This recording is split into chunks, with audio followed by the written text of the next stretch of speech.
Things going well with you.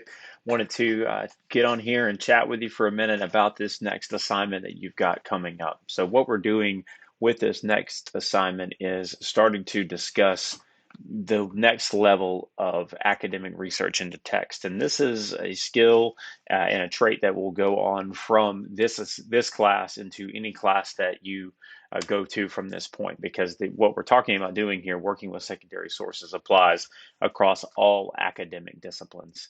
So that's what this video is designed to do. And what we're going to do is we're going to go to the library website and take a look at what you need to do in order to find a source for this secondary source assignment. So you should have already seen the video that explains what the assignment is and what you're working on this week. If you haven't, go watch that video ahead of time that introduces everything. This is more specifically for how we're doing research. So what you're going to do is you're going to hop on here to you'll see this is the AUM website, and we're going to close that and click on the library link. Where is it? There it is. Thank you. You think I would know how to use our website. So that's going to open up this AUM library webpage. And if you go through my.aum, it's really helpful because it goes ahead and logs you into everything. So there are more advanced ways to search, but what I'm going to do for you today is just do the basic way to find a text that you can use for this assignment. So before we do anything, right here in Quick Search, we're going to click a couple of items that are going to help us out. So one of the temptations whenever you're doing research like this is just find something that seems to work. But a lot of times things like book reviews will show up. Well, a book review is written about another text, and that because of that, it doesn't have a lot of substance that you can use. But you can go here and do some things that will help you to weed out those specific things that can distract you from an actual article that you can use for this assignment. So we're going to click on this idea of full text, which makes sure that the results we get are not just references, but also include texts, and then scholarly and peer reviewed. Now, what that means is that takes it away from public sources into scholarly sources, and scholarly sources have to go through a review process. It's pretty rigorous in order to make it into the publication. So it's got some trustworthiness that you can use for your assignment. So we're going to look here at, you can see some of the searches that I've already done.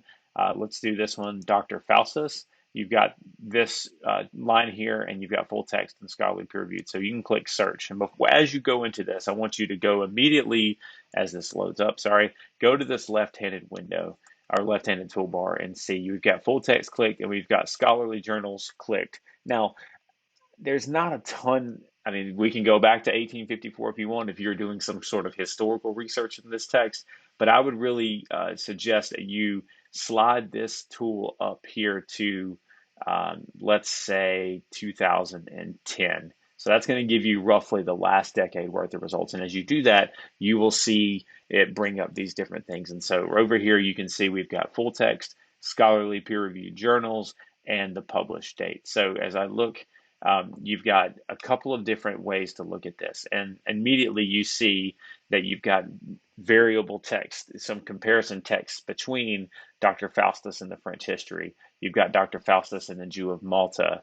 You've got that coming up a couple of different ways because it's from a couple of different sources. Or you can go start looking at some of these other options. So let's take a look at this Dr. Faustus, theist or atheist, because we know that's a pretty big discussion around Marlowe himself and Dr. Faustus is what are their beliefs in God. So as we click on full text from Eric here, Eric is just a database source, and you'll see you have a link over here. And then you can pull up the link, and now you have it's only 7 pages, but it looks like you've got some excuse me, that's a hard word to say, apparently. The substantial information here that you can use. Ultimately, the decision as to whether this is a good source or not has to come from you. You've got to be the one to say, does this argument seem to work, and how does it seem to work? And this is definitely coming from a scholarly source of Journal of Education and Practice. You can read the abstract, and then you can continue to unpack it there. If we click out of this and go back over here to the results list, we can see that you've got a academic research paper on tweeting as a way of using this text to teach. And one of the things that this assignment is great at doing is it helps you see how these texts are used more and more than just ways to explore an idea, but how do we use this text in teaching? How do we use this text in leadership? Something like Beowulf comes up in these contexts. You have a lot of freedom here. My goal with this assignment is to just get you digging in to how people are using these texts. So go for that and see what on here looks of interest to you. You've got something like a sermon against atheism here. That's coming from the international database. You've got a lot of, here's um, a comparison between Claudius and Hamlet.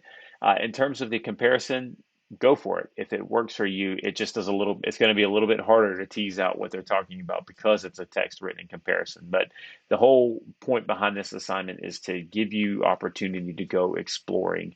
What we're going to do next week is actually put that into more use in how you interact with an assignment. So I hope that was helpful in teaching you a little bit about um, secondary source research. Really, it is the best way to do it is to go and play, go into the databases, see what you find.